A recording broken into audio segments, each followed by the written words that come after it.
বাইরে ভীষণ ঝড় হচ্ছে। বউ বাচ্চা সব বেড়াতে গেছে। আমারও যাওয়ার ইচ্ছে ছিল, কিন্তু চাকরি খাতিরে যেতে পারিনি।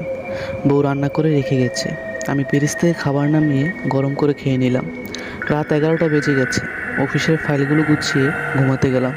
আমার ঘুমের কোনো সমস্যা নেই। মুহূর্তের মধ্যেই গভীর ঘুমে তলিয়ে গেলাম। হঠাৎ তীব্র বেলি ফুলের গ্রানে ঘুম ভেঙে গেল। কয়টা বাজে ঠিক জানি না, তবে আনুমানিক রাত 3টা হবে হয়তো। মনে হচ্ছে ঘরে কেউ একজন আছে। সে হাঁটছে। তার হাতের কাচের চুড়ির শব্দ পাচ্ছি। মেয়েটা হয়তো চুলে বেলি ফুলের মালা পড়েছে। আমি যে লাইট জ্বালিয়ে দেখব ঘটনা কি, সেই সাহস পাচ্ছি না। ভয়ে আমার হাত পা কাঁপছে। ভয়ে আমার দম আটকে আসার মতো অবস্থা। কিন্তু খুব বুঝতে পারলাম মেয়েটা আমার মাথার কাছে এসে বসেছে। মেয়েটা একা কাজ ভালোবাসা নিয়ে আমার মাথায় হাত রাখে। স্পর্শে বুঝতে পারলাম মেয়েটা ভালোবাসা নিয়ে মাথায় হাত রেখেছে। আমি গভীর ঘুমের ভান করে থাকলাম। খুব ভোরে ঘুম ভাঙলো। মনে মনে ভাবছি রাতের স্বপ্নটা খুব সুন্দর ছিল। ঘরে কেউ নেই, কিন্তু বেলি ফুলের ঘ্রাণটা এখনও আছে।